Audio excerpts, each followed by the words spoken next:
Alors bonsoir Grégoire et bienvenue. Bonsoir Michel, merci de m'accueillir à nouveau et de me supporter encore une fois. Voilà, c'est effectivement la troisième fois qu'on se rencontre tous les deux.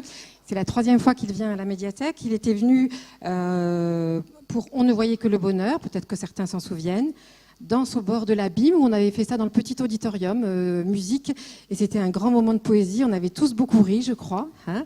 Et aujourd'hui, on a pleuré un petit peu aussi. On a pleuré un petit. Oui, c'est vrai qu'il y a eu des moments un petit peu. D'une lectrice qui nous avait beaucoup tous touchés. C'est vrai. Et ce soir, on va parler de La femme qui ne vieillissait pas. C'est votre 7e roman. Oui, c'est beaucoup, vous trouvez? Ben non, non, et celui-là, ben non, c'est pas beaucoup parce qu'en fait, vous avez commencé assez tard. J'ai commencé. Je suis un vieux jeune écrivain. J'ai commencé à écrire à 48 ans, donc il y a exactement 10 ans. Je me suis mis à écrire il y a 10 ans à peu près en ce moment. Voilà, donc en 2008 alors. Ouais. Et le livre est sorti en 2011, le premier livre. Voilà, et en fait ce livre c'était L'écrivain de la famille. C'était L'écrivain de la famille. Voilà, et c'est un livre que, avant que le livre ne paraisse, je crois que votre maman est décédée. Pendant que j'écrivais, ce qui était assez embêtant évidemment. Parce que je l'avais écrit pour des bonnes raisons, pour lui faire plaisir un petit peu. Notamment pour elle. Et puis elle ne le saura pas. Et celui-là, il lui est dédié. Oui, j'avais envie peut-être de finir ma relation avec les pertes, parce que je crois que ce livre, c'est un livre sur la perte finalement. Paradoxalement, la perte, mais c'est en même temps quelque chose qui reste, qu'on ne va pas perdre, qui est la jeunesse. Mais oui, il lui est dédié parce que moi, je l'ai perdue, elle restera jeune toujours, elle ne vieillira pas. Et inconsciemment, je crois que ça a un lien avec elle et de la laisser partir enfin après 10 ans, quoi. Parce que c'est pas simple, les mamans. On va rire après, je vous promets, parce que là, elle commence fort, on plombe un peu, mais on va se détendre. Ça va. Vous pouvez vous mettre là, il y a des places, on voit bien, j'ai des jolies chaussures, si vous voulez. Donc l'écriture romanesque, elle a commencé en 2008, mais votre histoire d'amour avec les mots, elle est bien plus ancienne que ça. Moi, les mots, je suis tombé dedans parce que je ne sais pas trop quoi faire de ma vie. Après le bac que j'ai eu d'extrême justesse, à 0,1 point, on va dire. Donc j'ai eu 10,01. J'ai eu la chance de ne pas passer l'oral parce que je crois que je me serais vautré. Et c'était assez miraculeux que j'ai mon bac et du coup, je n'étais pas prêt. Je n'avais pas imaginé ce que je l'aurais, ce que j'allais faire. Et mon père m'a dit, va faire du droit, parce qu'à l'époque, on est donc en 78. Il dit, fais du droit, tu trouveras bien un boulot. Je suis allé en droit et je n'aimais pas du tout les mots du droit, je ne comprenais rien. Je trouvais tout laid, tout vilain, je ne comprenais rien. Donc je suis parti au bout de 3 semaines. Et j'ai échoué sur une plage dans le sud et je suis devenu plagiste. Alors c'est très très agréable parce qu'on ratisse le sable, on met des parasols et des transats. À midi, on sert les gens qui sont là. Et hors saison, finalement, on se fait pas mal de pognon. Il n'y a pas d'agent du fisc. Non. Et c'était une période très agréable finalement et je ne savais pas trop quoi faire. Et de rencontre en rencontre, je me suis aperçu qu'il y avait des gens qui faisaient de la publicité, parce qu'on voyait les affiches et tout, et qui apparemment étaient correctement payés pour écrire des choses assez imbéciles, du genre « Voici la nouvelle Renault 5 » ou « Plus de riz dans 15 jours », enfin des mensonges absolus. Et je me suis renseigné comment on faisait de la pub, et j'ai été faire de la pub, j'ai donc fait un dossier, j'ai inventé des mots, et mes mots ont eu l'heure de plaire tout de suite, et j'ai trouvé un boulot, et j'ai fait ça pendant 35 ans. Et j'ai adoré chaque jour malaxer les mots, les mélanger, leur donner des sens différents, parce qu'en publicité, on a très peu de temps, vous avez 20 secondes, dans un spot radio ou à la télé, vous avez une affiche, vous roulez à 70, enfin s'il y a le flic évidemment vous êtes à 50, mais on roule quand même. Et moi je dois essayer de faire un titre qui va vous marquer. Donc c'est vraiment un travail passionnant. Et après, j'ai eu envie d'écrire pour moi, mais les mots, c'était ma farine de boulanger, quoi. Voilà. Alors, certains d'entre vous s'en souviennent peut-être. Moi, je vais en citer 2. Je crois qu'ils vous sont chers, il me semble. Ne partez pas sans nous. C'était un slogan. C'était un slogan, mon premier slogan en Belgique pour Europe Assistance. Oui. C'est ne partez pas sans nous. Je trouvais ça vachement bien et tout le monde a trouvé ça très bien. J'étais très content. C'était ma première annonce. C'est simple et clair. Et puis il y a aussi, bien sûr, nous vous devons plus que la lumière, qui était très beau pour dont certains d'entre vous se souviennent, j'imagine. Non, mais tout ça date un peu, mais c'était quand même des expériences assez joyeuses. Mais c'était juste pour dire que vraiment les mots, c'était votre matière première. Voilà, vous l'avez très bien dit. Voilà. Je ne fais que répéter. Vous faites virer en 2004 comme un malpropre. Ça a été très dur. Et comme vous avez quand même une belle combativité, le lendemain, vous créez une agence de pub avec un très joli titre, là encore les mots, là, qui s'appelle je trouve ça très joli. Quelle belle journée. Pour Bah, se s'il souvenir fallait de pas la journée oublier, de merde voilà, de la veille. exactement, il ne fallait pas oublier la journée horrible de la veille. Et j'ai vécu cette violence inouïe d'être viré comme dans les films, vous savez, on est viré, on prend le carton, on va dehors, on ne dit au revoir à personne. Et c'est extrêmement violent. J'ai découvert la violence du monde de l'entreprise. Alors, je n'ai pas été viré parce que je faisais l'idiot, j'ai été viré parce que c'est l'ordre des choses et que c'était mon tour et que j'étais très haut placé, qu'à un moment, on demande des têtes, l'actionnaire à Londres, etc. Mais on ne s'y attend jamais et je cauchemarde toujours de ça encore aujourd'hui. Ça veut dire que c'est des trucs qui sont difficiles et qui m'ont fait aussi comprendre la souffrance des gens à qui ça arrive et les proches, parce que ça affecte une famille entière. Et d'ailleurs, ça a été un petit peu au cœur d'On voit que le bonheur. Ce moment, on n'est plus un héros dans les yeux de personne, dans les yeux de ses enfants, dans les yeux de ses amis. Vous ne pouvez pas savoir quand il y a des licenciements dans une entreprise, où sans doute vous connaissez. Tout le monde est content que ce ne soit pas lui, mais que ce soit vous. Et les gens qui vous ont aimé, qui vous portaient au nu une demi-heure, un quart d'heure avant, vous ne regardent même pas partir. Ils baissent les yeux parce que peut-être l'impression que si vous les regardez, vous allez les rendre malades, les damner, voilà. Et ça a été quelque chose de très très dur. Et au lieu de me laisser abattre et de prendre une arme et d'aller tuer tous ces gens qui m'avaient viré, qui donc foutaient ma vie en l'air, parce que c'est compliqué, du jour au lendemain, plus d'argent, plus rien. J'ai dit, je n'accepte pas qu'on décide de ma vie. Et ça, c'était le cadeau qui m'avait été fait à 44 ans, de dire je ne donnerai à personne le pouvoir de décider de ma vie, comme ce type venait de foutre la mienne en l'air. Et j'ai créé une boîte parce que j'ai pas envie d'aller mendier du boulot. Et je l'ai appelé Quelle belle journée. Et ça a extrêmement bien marché. Et là, c'est un peu plus calme parce qu'il y a eu une crise et tout. Mais ça a été 14 ans vraiment formidable. Et donc, je crois qu'elle vous continuez à y travailler, c'est très calme, c'est très calme. Surtout, si la ville a des budgets, qu'elle n'hésite pas à m'appeler. Vous avez du temps pour écrire. Oui. Vous avez du temps pour écrire. Et donc, dans le précédent livre, il était venu dans Danse au bord de l'abîme. Danser au bord de l'abîme. Moi, je l'ai lu, contrairement. Et donc, vous abordiez le thème du désir féminin, hein, qui est pas du désir. Du désir. Au travers de celui d'une femme. Au travers de celui d'une femme, voilà. Mais le désir, quand il est féminin, il pose toujours quand même un peu question. Hein. Le désir masculin, c'est simple et admis. Le désir féminin, c'est un peu plus... C'est simple, c'est super compliqué. Non, c'est pas. Je veux dire, c'est que le désir féminin n'est pas... on n'en parle pas, peut-être pas de la même façon, il me semble. Ah, bien sûr, mais c'est pas plus simple où il y a des désirs d'hommes très, très compliqués. Et donc, c'était pas un sujet tabou, mais c'est un sujet quand même. Et là... Dans ce livre-là, encore une fois, vous vous mettez dans la peau d'une femme. Oui, j'aime bien depuis la liste de mes envies. Et ça, c'est lié à ce que vous évoquiez, à la perte de ma mère quand elle est partie, pendant que j'écrivais mon premier livre. Après, j'ai dit, je vais être une femme, je vais écrire à la place d'une femme. Je ne vais pas être une femme avec mes talons et tout, hein, même si je fais parfois. Mais je voulais voir qu'est-ce qu'elle voyait au fond, puisque je la perdais, c'était une manière de la garder près de moi. Et je me dis, qu'est-ce qu'elle voit, une maman, quand elle regarde ses enfants qui font des bêtises, qu'est-ce qu'on dit, comment elle voyait son mec, avec qui elle est depuis 30 ans dans le livre, etc. Comment elle va réagir, si elle peut changer sa vie, parce qu'elle a gagné beaucoup d'argent au loto, etc. Donc c'était assez fascinant, cette expérience. Et je me suis lancé dans l'écriture de la liste de mes envies, mais avec une insouciance, une sorte d'ivresse incroyable, sans une impudeur même. Jamais je me suis posé la question, est-ce que les femmes pensent comme ça ? J'étais cette femme-là. Et ce qui est très drôle, mais je pourrais peut-être j'ai raconté ici il y a 1 an ou 2, c'est que la première lettre que j'ai reçue, parce que le livre est devenu assez vite célèbre, mais pas moi, les gens voulaient lire la liste de mes envies, mais on ne savait pas quelle était la personne qui avait écrit ça. Et la première lettre qui me fut adressée chez l'éditeur commençait par « Chère Madame ». Donc c'était assez saisissant, parce que la dame était bluffée.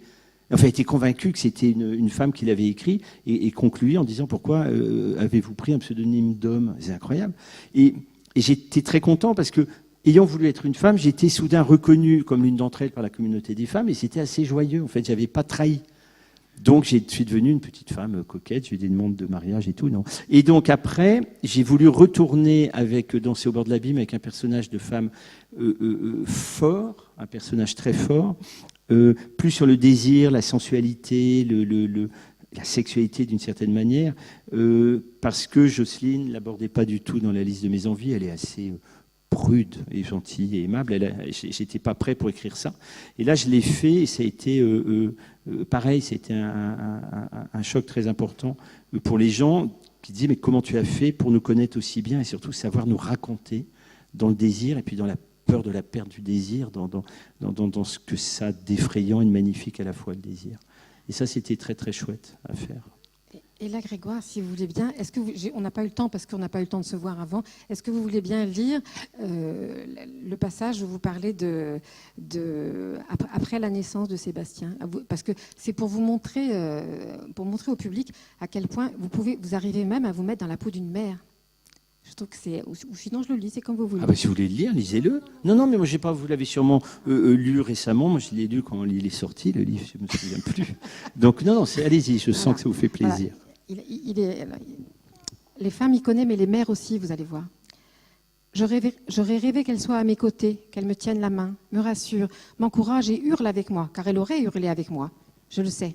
Elle aurait haleté à mon rythme, elle aurait eu chaud et froid, elle m'aurait appelé mon bébé une dernière fois, mon bébé, ma petite fille, et je l'aurais été une ultime fois avant de devenir une maman à mon tour. Avant d'avoir peur pour toujours, peur d'un moustique qui vole trop près de lui, d'un chien curieux qui s'approche, peur de la scarlatine, de la mort subite du nourrisson, des microbes de la crèche, peur qu'il ne marche pas à 1 an, que sa courbe de croissance ne soit pas dans la moyenne, peur de ne pas savoir quoi faire, peur qu'il ne m'aime pas, peur de le décevoir. Toutes ces peurs de mère qui sont autant de lieux d'amour. Voilà. Moi, je dois dire que quand j'ai lu ça, j'ai vraiment été bluffée.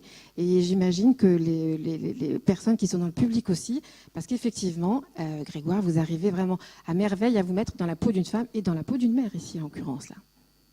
Oui, voilà. Voilà. Oui, je suis une sorte de transformiste littéraire. Non, mais on est quelques-uns à bien le faire. Douglas Kennedy le fait très bien. Moi, parce qu'on aime les femmes, parce qu'elles nous manquent, parce qu'on a envie de les aimer. Et Sagan disait aimer, c'est comprendre. Et je crois que la meilleure manière d'aimer, c'est de les comprendre et de le prouver qu'on comprend. Et c'est au cœur je sais pas, de ce qui me fascine. Les femmes, moi, j'ai eu des femmes géniales. Dans la pub, il y a énormément de femmes qui travaillent dans les agences et chez les annonceurs. J'ai une sœur qui est assez chouette. J'ai des filles qui sont pas bêtes. Sauf qu'elles sont toutes les trois. J'en ai 3 avec des types beaucoup plus âgés. Ça me fait chier. Mais bon, chacun son truc. Mais voilà, non, j'ai aimé et c'était joyeux à faire. Mais voilà, j'ai fini une trilogie peut-être de 3 femmes. Moi, j'avais écrit, pour rattraper, garder auprès de moi ma mère avec la Jocelyne dans la liste. Le deuxième, Emma, c'était important. Je parlais d'un personnage fort à un moment où je trouve que la liberté des femmes est extrêmement remise en question. Elles sont assez abîmées, je trouve. Elles sont assez violentées. Et je parle pas ça parce qu'il y a eu les affaires depuis Weinstein et tout. J'ai écrit avant. Je trouve qu'on est à un moment où la morale reprend beaucoup de pouvoir de façon assez dangereux, je trouve. Et Léo Ferré disait qu'il faut se méfier de la morale, parce que c'est toujours la morale des autres. Et il y a un peu ça, et puis il y a toutes ces tendances où on enferme des femmes dans des vêtements sous prétexte qu'elles sont le diable et qu'elles tentent les hommes. Donc il y a un truc qui me fait un peu peur. Et j'ai eu envie d'écrire cette femme, Emma, dans Danser au bord de l'abîme, qui est libre et qui va aller jusqu'au bout du pouvoir qu'elle a, le seul, il n'y a que les femmes qui ont le droit de décider de leur joie, de leur plaisir, de leur jouissance, des limites des choses qui les concernent, et c'est pas aux hommes. J'avais fait dans le livre, si vous vous en souvenez, ce parallèle avec la chèvre de Monsieur Seguin, où évidemment un homme l'attache, symboliquement, il attache cette chèvre, il la prend jeune en plus, vous voyez, pour pas qu'elle se barre et tout. Enfin, déjà, un mec qui prend une jeunette, quoi, et toutes les 7 avant, elles sont barrées quand même, donc il doit avoir un problème. Mais bref, j'avais fait le parallèle avec Seguin et je trouvais ça très très pertinent. Alors le livre a choqué certaines personnes, certaines mamans, parce qu'à un moment, elle envisage de tout quitter, donc ses enfants, mais on ne quitte pas ses enfants. À un moment, on part et puis on les fait revenir. Et beaucoup de femmes, et c'est là où il y a encore des choses dangereuses, disent « Ah non, pas les enfants, on n'a pas le droit ». Et ça est un peu peiné, parce que quand un homme quitte femme et enfant, on trouve ça presque normal, et quand une femme, elle le fait, on trouve que c'est une salope, quoi. Il n'y a pas d'enfant. Et c'est assez injuste parce que c'est les femmes elles-mêmes qui censurent, quoi, les autres femmes. Et pour celui-ci, pour la femme qui ne vieillissait pas, j'avais envie de répondre un petit peu au jeunisme de notre société, où on doit... et encore une fois, c'est les mêmes magazines, et je n'attaque pas, je ne suis pas un type polémique, qui vont dire rajeunir, retrouvez votre silhouette de 30 ans cet été à la plage, soyez belle, des cuisseaux, non, des cuisses, faut être sympa, ferme, tous les voilà, pour être une bonne, belle, bombasse à la plage, et dans les pages de société, 20 pages plus loin, on dira balance ton porc, nous les femmes, on est libres, si on veut des poils aux jambes, lâchez-nous. Donc il y a quand même un paradoxe dans cette société où on considère que la beauté, c'est la jeunesse, et que, au fond, la beauté, donc la jeunesse, c'est le seul pouvoir qu'ont les femmes. Et je trouve ça un peu choquant. Donc j'ai voulu écrire une petite fable là-dessus. On va y venir, je pense, et je ne voudrais pas. On y va. On y arrive. Donc cette femme qui vieillissait pas. Alors presque on pourrait s'arrêter là, parce que le pitch est dans le titre. Voilà. On pourrait s'arrêter là, mais non, on va quand même en parler un petit peu plus longtemps. Effectivement, la femme qui ne vieillissait pas. C'est cette femme, c'est vous, puisque c'est Betty parle, Martine Betty, puisqu'elle change de nom quand elle a 21 ans. Martine Betty parle d'elle à la première personne, donc c'est Grégoire qui parle, mais c'est Betty. Et en fait, Betty, on la suit de 0 à... De 1 an à 63 ans. Voilà. Et j'ai fait court, vous voyez, parce que d'habitude, quand on fait 250 pages pour 63 ans, on peut faire bien, 700 pages. Donc ça, c'était une difficulté technique du livre. Et alors, le début, alors c'est très drôle, c'est comme un carnet de santé. Alors, elle mesure tant de centimètres. D'ailleurs, je trouve qu'elle en fait beaucoup. 74, c'est quand même très grand. Et c'est comme un carnet de santé. C'est comme et c'est dit de façon assez drôle. Et donc, il y a là, dès les premières pages, il y a votre marque de fabrique, c'est l'humour. L'humour tendre, mais l'humour déjà. On n'est pas dépaysé pour les. Non, mais surtout après le précédent livre qui était un peu plus grave, j'avais envie de revenir à des choses plus légères en apparence, en tout cas. Voilà. Et en fait, effectivement, ça n'est pas déflorer le livre, puisqu'on le dit clairement, et la 4e de couve le dit aussi clairement. Cette femme, Betty, à partir de 30 ans, 35 ans. À 35 ans, oui. Elle va découvrir qu'elle ne vieillit plus depuis qu'elle a 30 ans. Voilà. Alors cette femme, elle a une enfance un peu cabossée quand même. Comme on a tout, je veux dire, alors il y a des enfances très heureuses, mais ça ne fait pas des livres très intéressants. Parce que même la petite de la comtesse de Ségur, elle doit faire des bêtises pour rendre son enfance intéressante. Oui, mais j'avais envie aussi de traverser comme ça toute une époque. Elle est née entre 52, 53, 54, je ne sais plus exactement. Et ça permet de montrer aussi tout le parcours des femmes. Il y a eu mai 68. En octobre de cette même année, il y a la naissance du mouvement du MLF, où tout d'un coup les femmes vont dire cette chose incroyable qu'on n'osait pas dire, notre corps nous appartient. C'est quand même très récent, ça a juste 50 ans que des femmes ont osé dire ça, quoi. Et alors c'est pas un livre qui est historique, mais c'est juste, j'avais envie d'évoquer... Il y a un ancrage dans cette époque-là. Elle va traverser comme ça plus d'un demi-siècle, et on va trouver des repères qui vont avoir des échos en nous, et on va dire c'était vrai, il y avait ça. Ah oui, la mort de Dalida. Bon, entre-temps, il y a eu Johnny, j'aurais mis Johnny, mais je ne savais pas quand j'ai écrit qu'il était mort. Bien que dans la liste, j'avais dit que dans la liste de ses envies, elle avait écrit voir une fois Johnny en concert avant qu'il meure. Donc, j'espère qu'elle est allée, il faut que je change d'ailleurs pour les rééditions. Et donc voilà, j'avais envie que ça parcourt comme ça très très vite les 30 premières années de sa vie, parce que je crois qu'on est ce qu'on a été. Donc la manière dont elle va réagir quand elle vieillit plus sera nourrie de qui elle a été, de comment était sa maman, de comment était le couple de ses parents, comment est son rapport au monde, à l'amour. Et c'est pas pareil. Donc c'était important de lui donner un passé.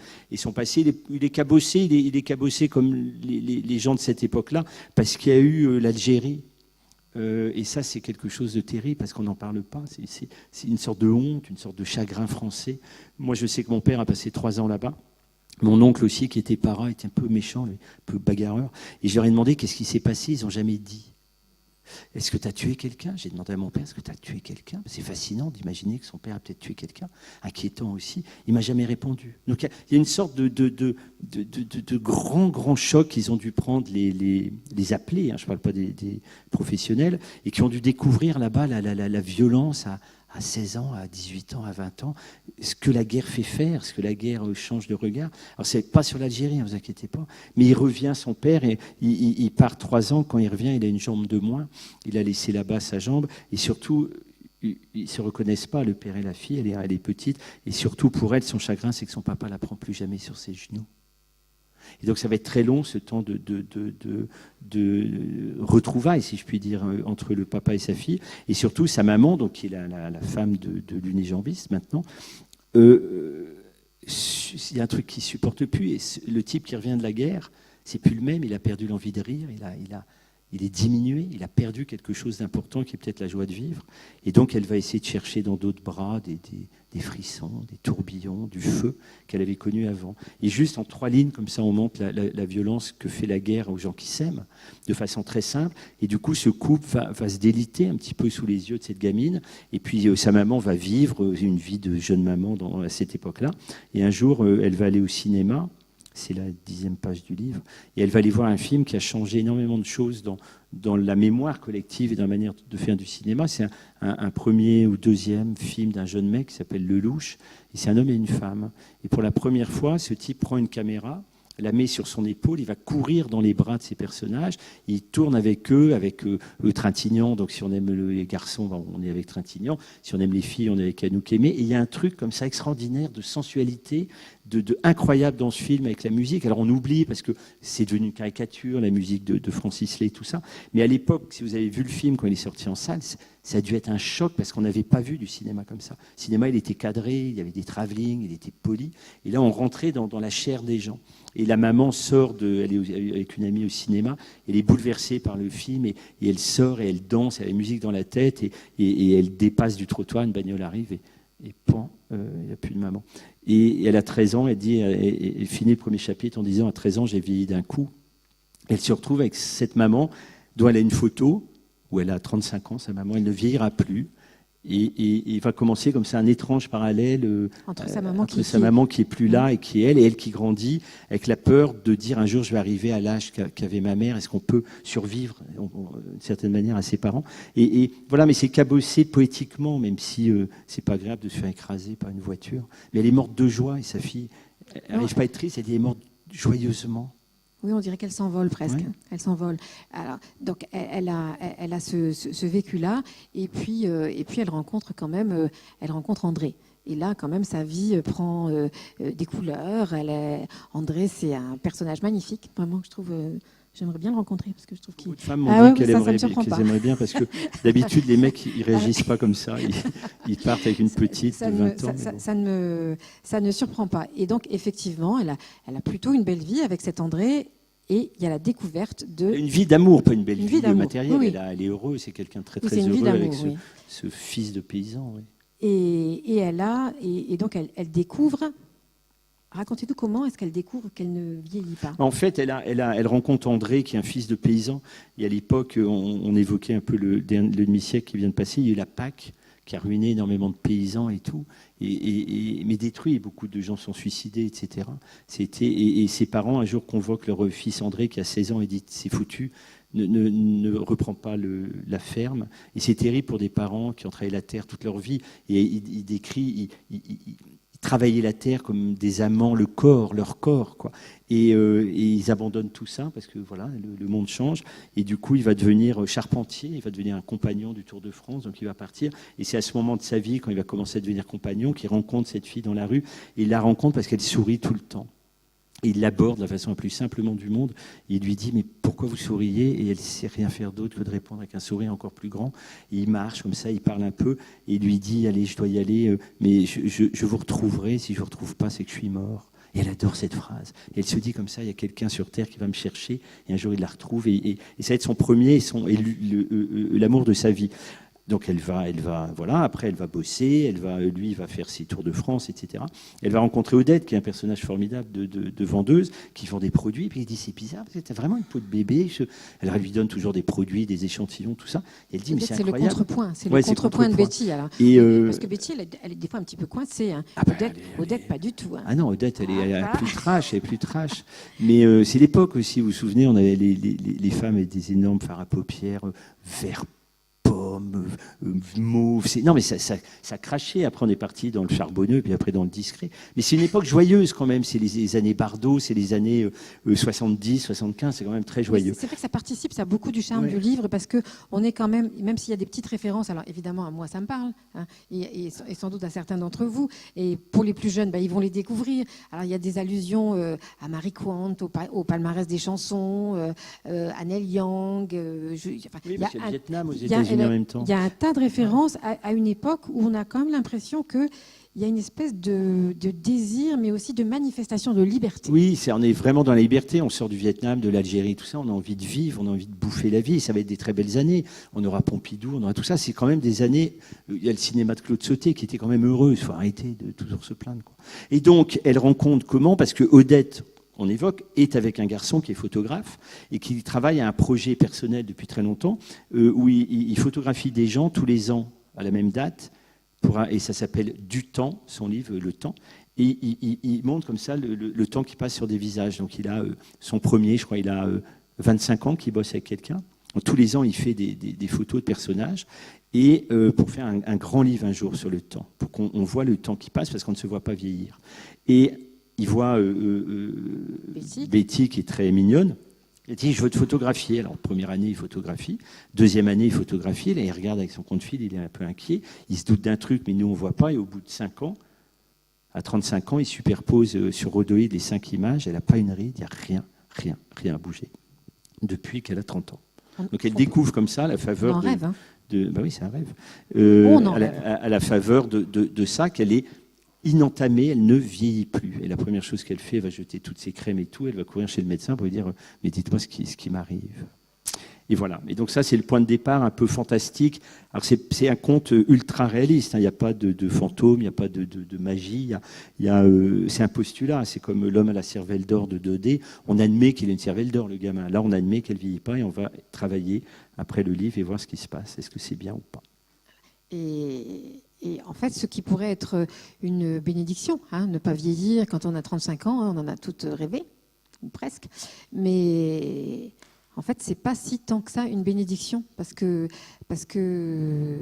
du coup, quand on a l'air d'avoir toujours le même âge, eh bien, c'est compliqué avec l'homme qu'on aime, parce qu'on finit par avoir l'air d'être beaucoup plus jeune et de faire comme font un certain nombre d'hommes, c'est-à-dire ils changent une de 40 contre une de 20. C'est aussi compliqué par rapport à son fils. En fait, ce qui pourrait être considéré comme une espèce de don, ça devient une vraie malédiction. Oui, c'est bien pendant 10-12 ans. Je pense, parce que c'est bien, parce que personne vieillit autour de soi, parce qu'il y a le regard des hommes dans la rue, il y a cette joie d'être chaque matin neuve au monde, quoi. Et je pense vraiment sincèrement que ça serait génial d'avoir 30 ans pendant 10 ans, quoi. Mais quand on a 30 ans pendant 30 ans, c'est quand même plus compliqué, parce que comme vous l'évoquiez, Michel, le monde, lui, continue, il passe. Les gens passent. Votre mari, un jour, il a l'âge de votre père, puis de votre grand-père. Votre fils, il a l'âge d'un petit frère, puis d'un grand frère, puis d'un amant, puis d'un mari, puis c'est très compliqué. Et le monde passe, et on a soudain l'impression de ne plus en faire partie. Et j'ai l'impression que si on ne vieillissait pas, on mourrait. On serait mort au monde, parce qu'on ne serait pas dans le mouvement, on ne participerait pas aux choses du monde. On serait fossilisé, on serait là au bord de la route, en fait. Donc je ne pense pas que ça serait si bien que ça. Et ça mentirait de qui on est, puisqu'on ne peut pas être figé comme ça dans le temps. Alors, pour rendre les choses perverses, je fais qu'elle vieillit à l'intérieur. Donc elle continue. Donc elle dit. Elle a besoin de lunettes à un moment. Elle est presbyte. Oui, ça c'est drôle. Mais elle a 30 ans, alors elle est très emmerdée parce qu'elle a des lunettes pour voir. Il y a des choses comme ça qui ne fonctionnent pas. Elle a 55 ans en vrai. Elle se fait draguer par un gamin de 28 ans.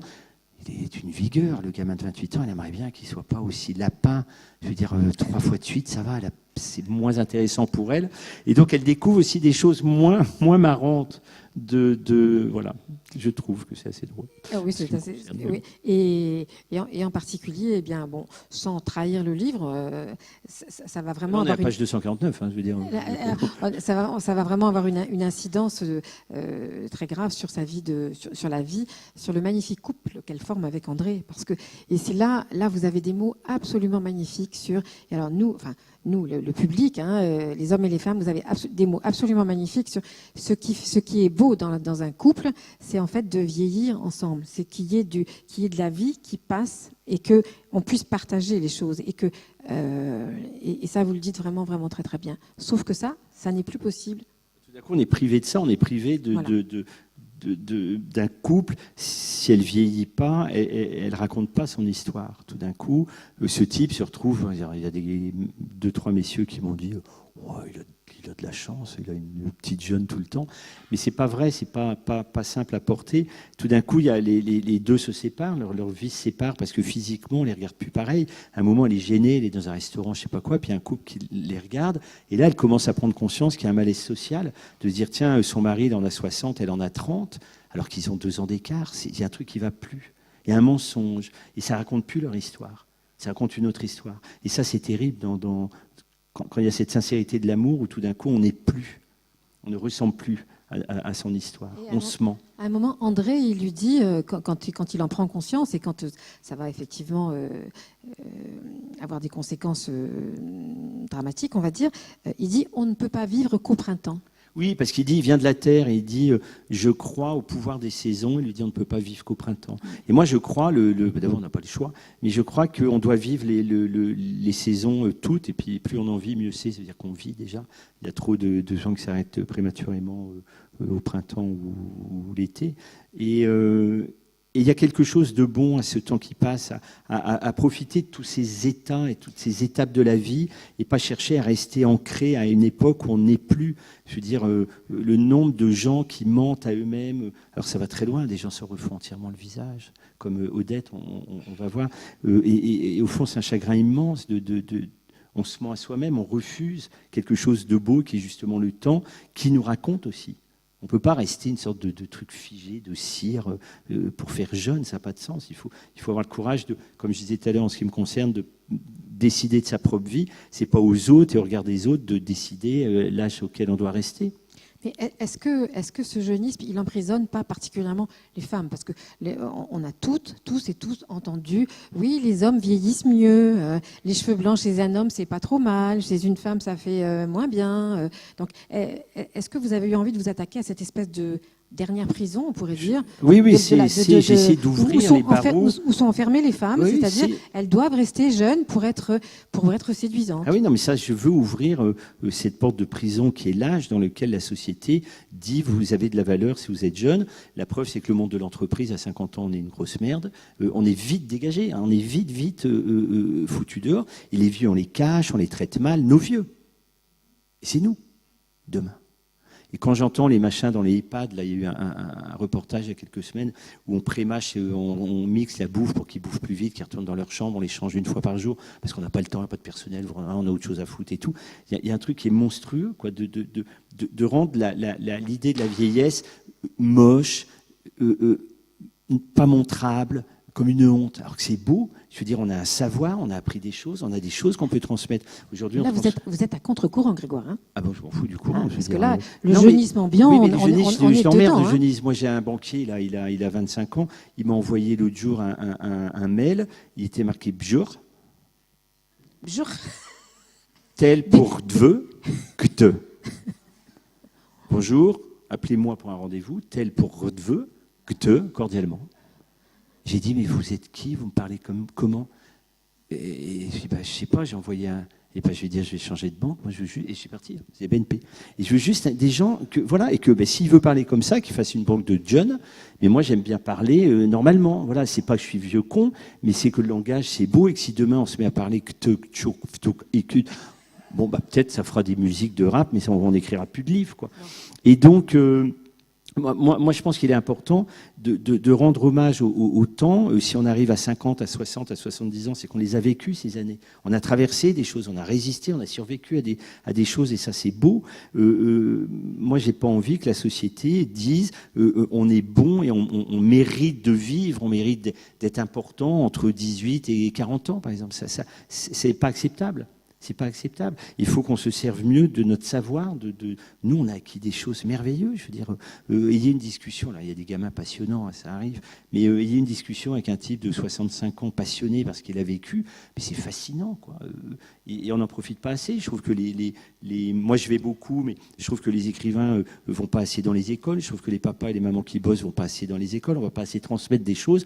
Donc, on nous cache très vite dans cette société. Et j'ai voulu un peu gueuler par rapport à ça et dire aux femmes, à mes filles, à ma femme, mais c'est pas l'âge qui fait qu'on est beau ou désirable. La désirabilité de quelqu'un, elle est la personne elle-même. Moi, je suis attiré par les gens de mon âge, donc ça c'est plus simple, d'abord. Mais j'ai des copains attirés par des gamines de 20 ans, des gamins de mon âge, enfin des hommes de 58 ans. Et je ne comprends pas. Il y a un truc qui ne va pas. Voilà. Alors, vous parliez, parce que je m'égare, sur les signes. Alors, c'est vrai que, historiquement, si on regarde l'histoire de l'art, par exemple, je ne vais pas remonter à 300 000 ans, parce que c'est un peu loin, mais on va dire dans les 1000 dernières années, la femme, elle est représentée comme étant la beauté. Elle incarne la beauté dans tout. Même si elle va chasser, elle a une sorte d'élégance, elle a un petit arc ravissant et tout. Elle incarne la beauté, à commencer par les grottes de Lascaux. Et l'homme, il incarne la force.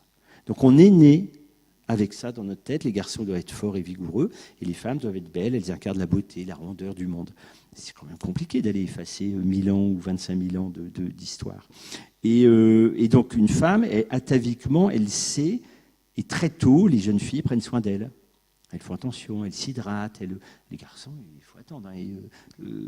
Non, mais il y a un rapport... Vous en savez quand même un rayon sur les crèmes anti-rides. Ah bah oui, on sent quand même l'homme de pub qui a dû à un moment faire des... Je sais qu'il y a trois façons de traiter une ride. Je connais tout. Voilà, je pense faire que un cours là-dessus. Je suis spécialiste moi, de tout ça. Et un homme, la société, comme il doit incarner la force... Un homme, alors il y a des hommes aujourd'hui qui font des soins de chirurgie esthétique, qui commencent à se teindre les cheveux et tout, et c'est très bien s'ils ont envie, il n'y a pas de souci. Mais l'homme, comme il doit incarner la force, il peut très bien acquérir, si je puis dire, un signe de vigueur, puisqu'on lui demande d'être fort et vigoureux, par exemple une petite de 20 ans. Donc l'homme de 60 et plus qui prend une petite de 20 ans, il est dans sa représentation du jeunisme, puisqu'il dit « moi, homme vigoureux, je peux honorer une gourmande de 20 ans. Donc, vous voyez, je reste jeune. » Donc ça marche comme ça, ou il achète un cabriolet sport, parce que s'il veut une petite jeune, etc. Donc lui, il peut truander l'homme, il a des moyens sociaux, des trophées comme ça, qui montrent sa vigueur au monde. La femme, malheureusement, on lui dit que c'est sa représentation. Et ça, je trouve ça pas acceptable. Si certains d'entre vous étaient là à la dernière rencontre avec Pierre Lemaître, il avait exactement le même ressenti. Il a beaucoup parlé du corps des femmes.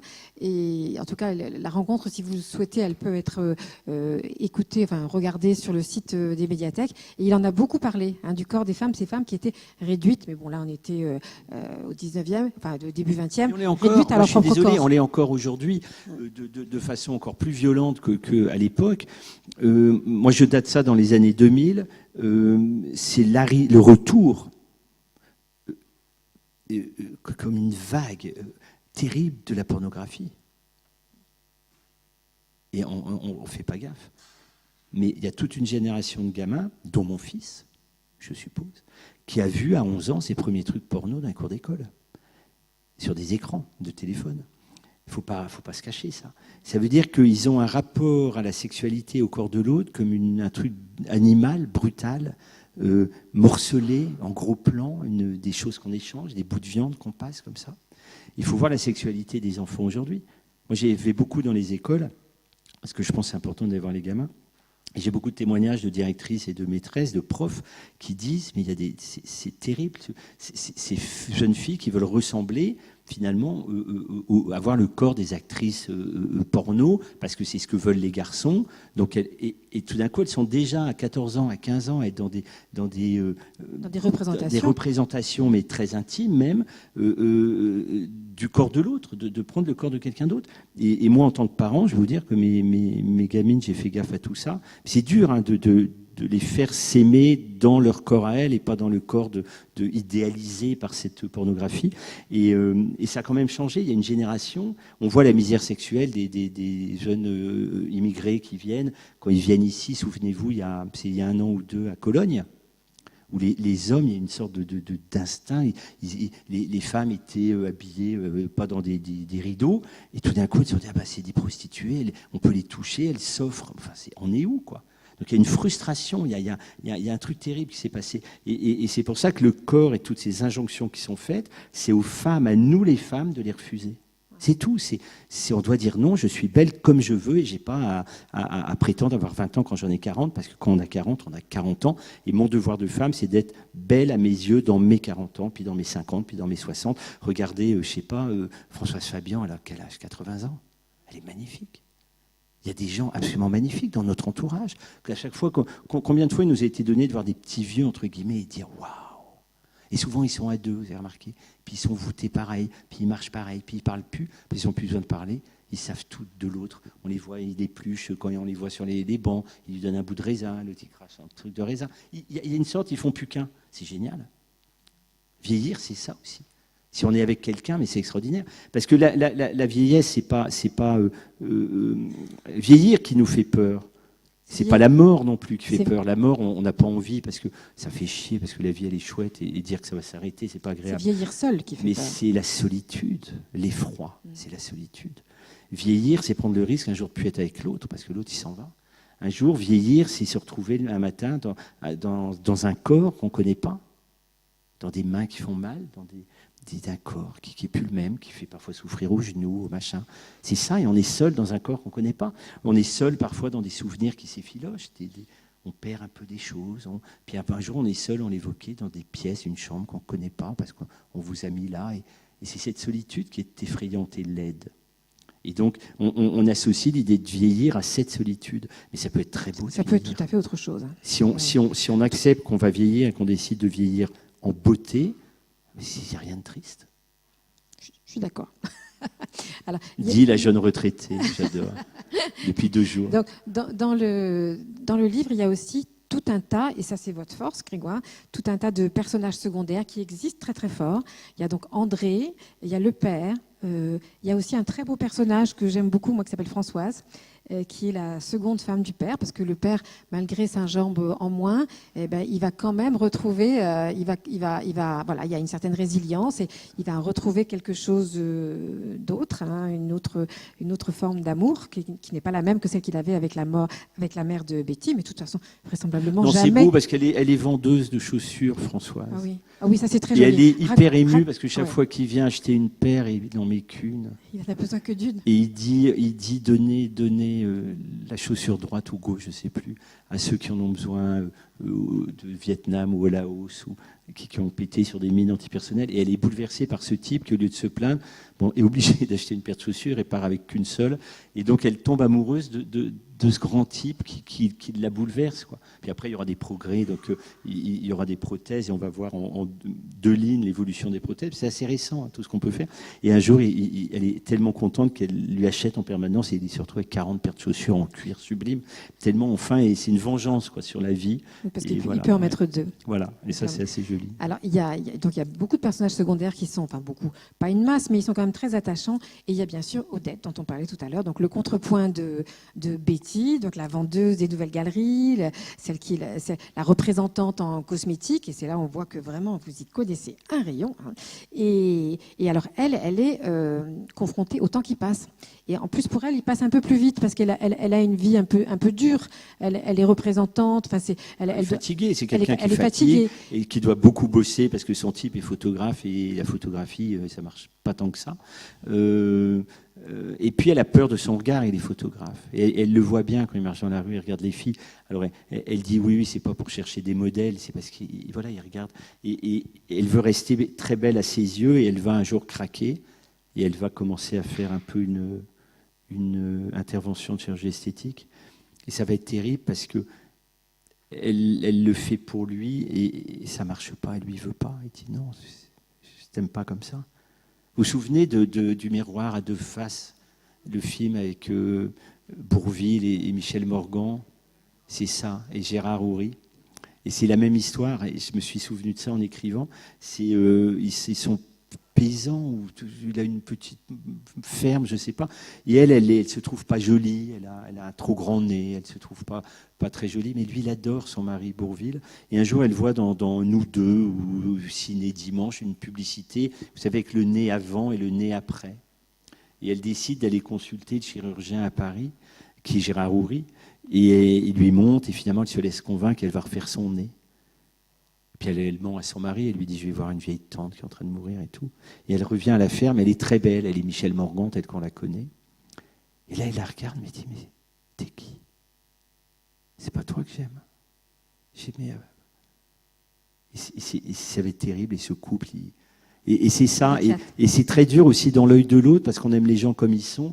Et tout d'un coup, si on se ment à soi-même pour des prétextes fallacieux, je vais être belle dans ses yeux, mais elle l'est déjà belle dans ses yeux. Et là, elle va prendre un chemin d'immense chagrin, je trouve, où elle va finir par ressembler à plus rien. Et il la quittera. Et cherchera elle en plus jeune, en vrai. Il cherchera la même en plus jeune, tout de même. Hein. Oui, mais parce qu'il faut aussi qu'il y ait des hommes. Non, mais il faut qu'il y ait des hommes comme ça, parce que je veux pas que dans mon livre, les hommes soient tous des super mecs, que dans les femmes rêves, il faut qu'il y ait quand même deux, trois. Parce que quand même, il y a pas mal de mecs. Hein, moi, je les vois dans les restaurants. Parfois, on voit des gens qui sont avec leurs femmes et qui regardent celles des autres. J'aime pas trop, quoi. Alors voilà ce qu'elle dit, Betty, quand elle réalise que Fabrice, donc son compagnon, le photographe, c'est pas Baptiste, c'est Odette, donc son compagnon l'a quittée. Alors voilà ce qu'elle dit. Et elle a pleuré à nouveau, son rimel coulait, dessinait des ronces. C'est vraiment vilain, tes griffures. Et moi aussi. Regarde ma tronche, Betty, c'est moche aussi. Je voulais rester belle pour lui. Mais putain, pourquoi il leur faut des gamines à tous ces cons ? Leur chatte, c'est pas des fontaines de Zouvrance, que je sache. Et rire et larmes se mêlaient. C'est un mec. Les griffes, t'as un mec, c'est ça ? Un impatient ? Non, Odette, je n'ai pas de mec. J'ai 60 piges, a-t-elle dit. Et mon Jules me largue pour une pute de 20 ans. Quel salaud. Et en plus, il devenait beau en vieillissant, ce con. Plus beau qu'avant. Tous des merdes, les mecs. Si, tous. Et même le tien, tiens. Tiens, qui t'a jeté parce que t'as 20 ans. 30, Odette. C'est pareil. Ils veulent toujours ce qu'ils n'ont pas. Comme des mômes. Oh putain, ma tête. Voilà. Donc ils sont pas tous André. Elle n'écrit pas comme ça tout. Là, c'est Odette qui dit, elle est sous.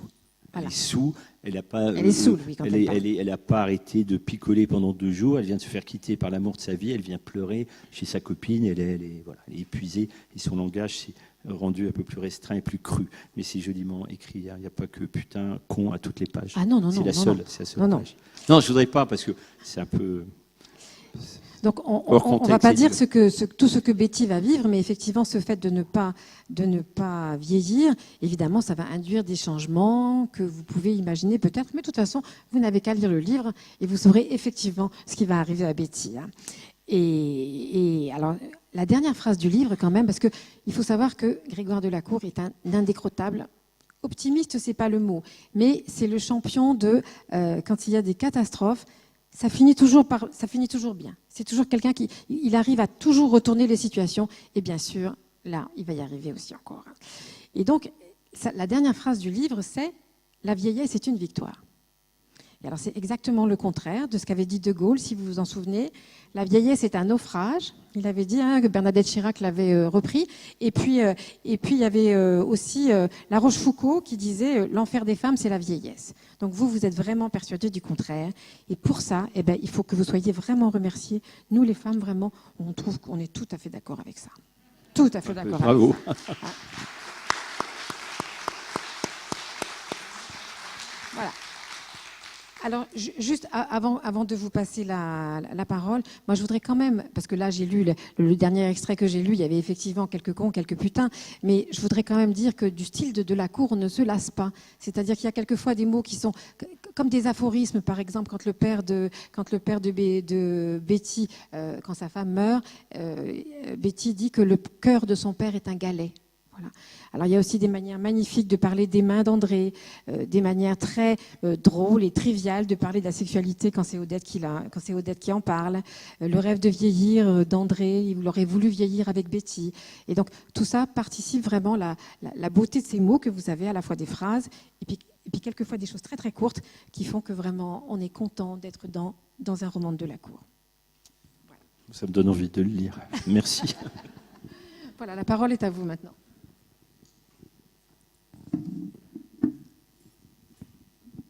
Il y a des questions? Oui.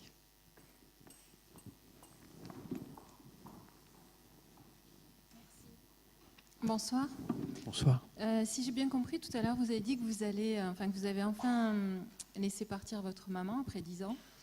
Est-ce que ça veut dire que maintenant vous êtes libre d'écrire en tant qu'homme et non plus en tant que femme? J'ai écrit des livres en tant qu'homme. Oui, mais... Est-ce que je vais en refaire un? Ouais, c'est ça. Oui, pourquoi pas? Si vous voulez, je vais le faire. J'aimerais bien. D'accord. Eh bien, je m'y mets dès demain. Très bien, merci. Voilà, merci. Non, mais je suis là pour que vous soyez contente, moi, si vous voulez. Non, non, oui, là, ça va, j'ai fait le tour un petit peu. Voilà. Et si c'était un homme qui vivait à Paris? Ça n'arrivera jamais avec moi. Voilà. Parce que Paris, j'ai pas envie d'écrire Paris. Je trouve que les mots, ils sont usés. Ils marchent tous les deux le long de la Seine. La Tour Eiffel, le scintille de mille feux. Putain, ça pue. Bon, on enlève. Le Vélib, machin. Non, il n'y a pas de jolis mots. C'est usé à la corde, c'est cliché. Et Paris a été tellement vu et raconté que ça fait, je sais pas, je préfère la province. Voilà. Ou alors on va dans des petits quartiers de Paris, mais à ce moment-là, c'est la province, si on ne les connaît pas. Donc non, Paris ne m'intéresse pas comme décor de livres. Puis on n'y trouve pas que il y a des gens très bien, mais il n'y a pas que des gens très bien. Dans les livres parisiens, il y a beaucoup de banquiers, d'avocats, de femmes de relations publiques. Et ça ne m'intéresse pas parce que quand on dit un tel est banquier, peut-être qu'il y en a ici, mais ça ne fait pas des personnages de romans fascinants. Parce qu'un banquier, on sait, voilà, on est dit banquier, on va prendre de l'argent, il va prendre de l'argent. Il n'y a pas de magie, alors que moi je préfère un mec qui va découvrir les charpentiers, qui va se mettre à faire des meubles, qui va essayer de changer le monde en trouvant des torsions avec le bois. Moi, j'aime bien les petits métiers. Je préfère un assureur, mais si je prends un assureur, c'est un type qui va, comme dans On ne voit que le bonheur, qui va expertiser le coût de la vie de quelqu'un. Quelqu'un qui est écrasé, ça vaut combien? On donne combien aux parents, quoi. Ça, c'est passionnant parce que le matériau, c'est l'humain. Et Paris, pour moi, c'est des grandes villes, voilà, où il y a forcément des personnages qui m'intéressent pas. Donc, je préfère nous. Voilà. On m'a dit, c'est les petites gens de province, on dit la presse, et j'aime bien parce que les petites gens, c'est nous. Et on est beau, quoi. On a des choses à raconter. Et je leur donne la parole à tous dans mes livres.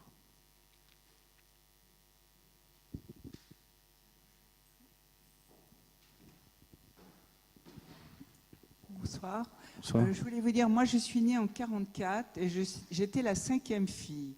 Et quand j'étais adolescente, mais la plus jeune, quand j'étais adolescente, je faisais que d'entendre parler que les intellectuels, pour être intellectuelle en tant que femme, on ne devait pas être belle. On s'en occupait, c'est normal, cette femme, elle est avocate, elle est médecin, c'est normal. Alors donc, grandir avec ça, c'était drôlement difficile, hein. Moi, j'avais envie quand même de profiter de ce que j'étais. Bon, et puis voilà. Et puis de ce qu'une femme, on a la chance. On met des dentelles, on met du maquillage, on met toutes ces sensations. Il y a des messieurs font ça aussi, hein, très bien.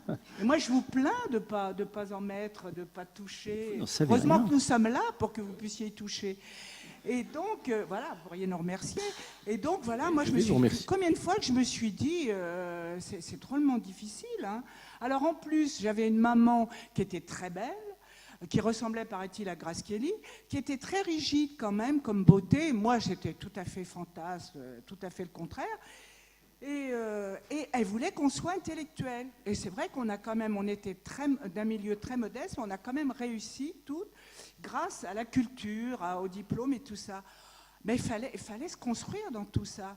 Et même encore aujourd'hui, quand vous en parlez, c'est vrai que c'est difficile. Moi, des fois, je me dis, oh, bah, t'as pas évolué. C'est vrai que quand vous me parlez de Françoise Fabian, que je trouve magnifique comme femme, mais je me dis, bon, pourquoi ne pas utiliser la technique? Parce que la technique nous permet de rester jeunes. Puis après, je me dis, non, tu vas passer à côté de... Comment t'aurais été, Josette, c'est moi. Comment tu aurais été à 70 ans, maintenant j'en ai plus que 70, comment tu aurais été comme ça? Tes enfants t'auraient pas vu vieillir. Voilà. Puis la plus belle chose, c'est quand même, moi, j'ai pas eu cette chance-là, c'est de vieillir quand même avec son compagnon. Ça. Oui, je pense que c'est le plus beau cadeau qu'on peut se faire, que l'amour peut nous faire. Mais non, mais vous avez raison, et je vous remercie de votre témoignage, et je vais venir toucher vos dentelles.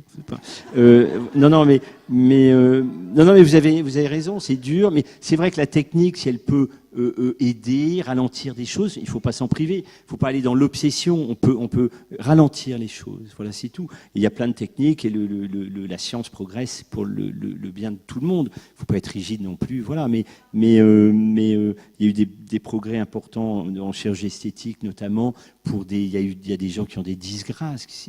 Et au moins, ça sert à ça.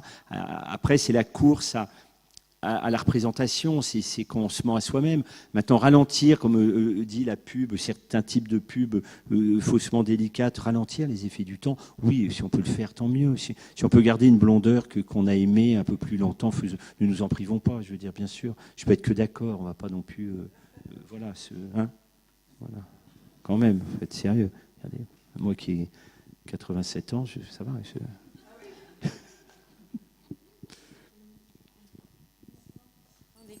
Merci d'attendre le micro parce que sinon que tout le monde entend votre question. C'est très agréable avec le micro. Ça. Bonsoir. Vous parlez toujours de la différence d'âge entre hommes et femmes, c'est-à-dire que l'homme a tendance vers 40-50 ans à sortir avec des femmes plus jeunes. Certains, oui, pas tout le monde. Que pensez-vous que pensez-vous du cas inverse? Je pense rien. Comment vous l'analysez? Je pense que je ne sais pas, parce que ça ne m'est jamais arrivé. Sauf quand j'avais 12 ans, j'avais une prof qui était assez belle, qui devait avoir 25 ans, donc ça c'était peut-être un fantasme d'un soir, mais ça n'avait pas de sens cette différence d'âge. Emmanuel Macron sortait de ce corps. Et non, parce que j'étais à la Providence avant lui à Amiens. J'étais avant lui là-bas, mais moi c'était vraiment les jésuites, et il y avait pensionnat de garçons, il n'y avait pas de filles du tout. Je pense personnellement que le gros problème serait le regard des gens, le regard de l'autre. Parce que moi je suis dans le cas d'être avec quelqu'un de plus jeune, et moi je souffre du regard des gens. Mais bien sûr, mais dans les deux sens. Dans les deux sens, je pense que ça marche. Souvent le regard le moins sympa, c'est la femme. Mais c'est ce que je disais en introduction. Parce que l'homme me regarde en disant ah ben dis donc, elle, ça doit être un bon coup. Ouais. Et la femme. Enfin oui, donc je dis oui, c'est un réflexe, c'est pas. Je dis pas oui, madame est un bon coup. De toute façon, je suis un bon coup. Donc voilà. Mais voilà. Et les hommes, ils sont plus indulgents. Mais les femmes, c'est vrai. Oui, c'est ce que je disais. Les femmes sont plus dures entre elles, j'ai l'impression, dans ce genre de trucs, de morale, de pourquoi elle, et pour qu'elle se prend, de s'afficher comme ça. Parce que peut-être vous incarnez une liberté qu'elle ne s'autorise pas elle-même. C'est un peu le débat qu'on avait eu avec mon précédent livre, où certaines femmes disent mais pourquoi elle écoute son plaisir, elle a quand même une famille. Oui, mais c'est pas parce qu'on est une mère qu'on n'est plus une femme, on n'a pas du désir, on n'a pas. Voilà, je veux dire, on ne se sacrifie pas à tout ça. Moi, d'abord, je crois que tout le monde a le droit de s'aimer comme il veut. Je veux dire, ce n'est pas une question d'âge, c'est une question d'amour. Donc ça, si vous êtes heureuse avec quelqu'un qui est plus jeune ou plus vieux, ça ne nous regarde pas, ça vous regarde. Après, c'est vrai que la société est encore très coincée, Mais moi, je vois les Macron, par exemple. Et je dis ça parce que je les connais. Ils sont venus me voir au Salon du Livre parce que Brigitte voulait me rencontrer.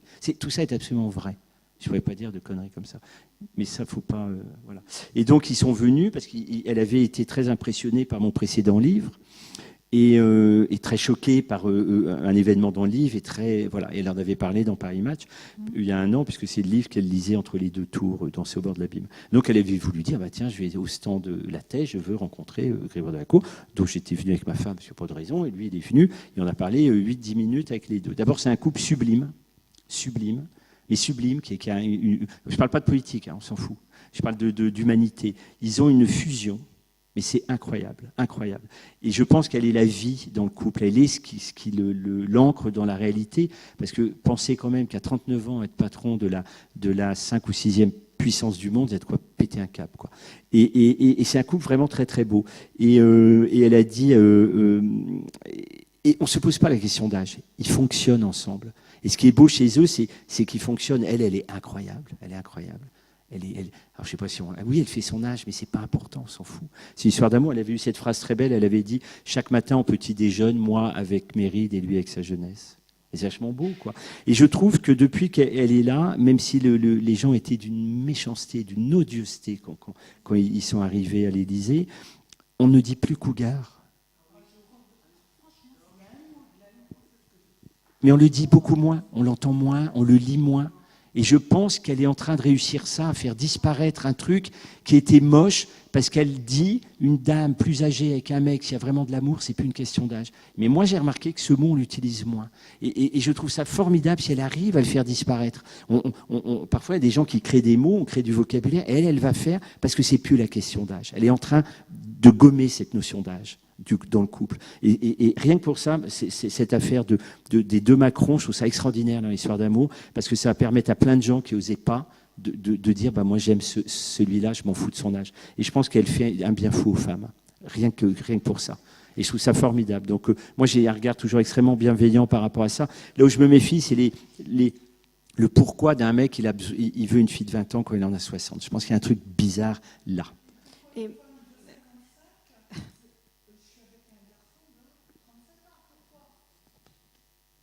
Oui, mais c'est pas un bébé, 37 ans. 20 ans, c'est un... Moi, j'ai une fille... Pardon ? Non, mais ça, c'est très bien. Mais vous avez pris plus jeune, vous avez bien fait, d'abord, il dure plus longtemps et tout. Mais 37 ans, c'est pas... Oui, mais vous n'êtes pas avec un gamin de 19 ans. Vous n'êtes pas avec un gamin de 19 ans.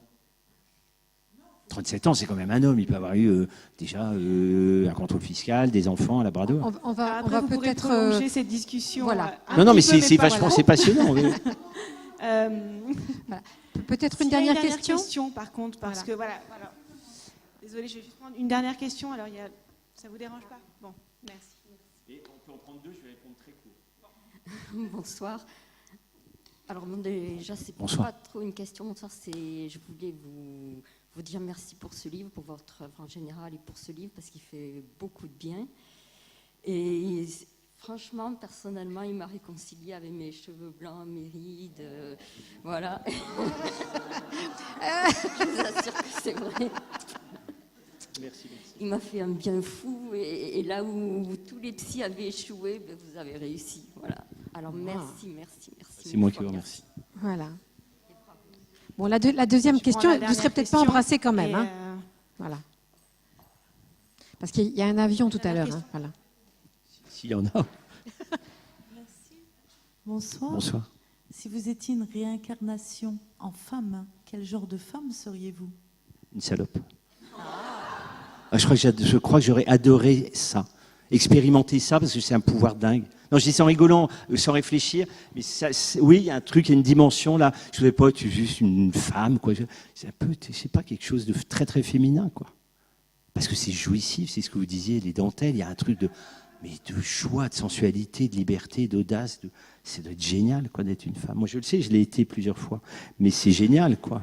Ah non, mais quand je raconte de la part d'une femme un rapport d'amour, bon là moins, mais dans le précédent, c'est extrêmement jouissif, quoi. Donc vous avez de la chance. Merci Grégoire. Beaucoup, Merci.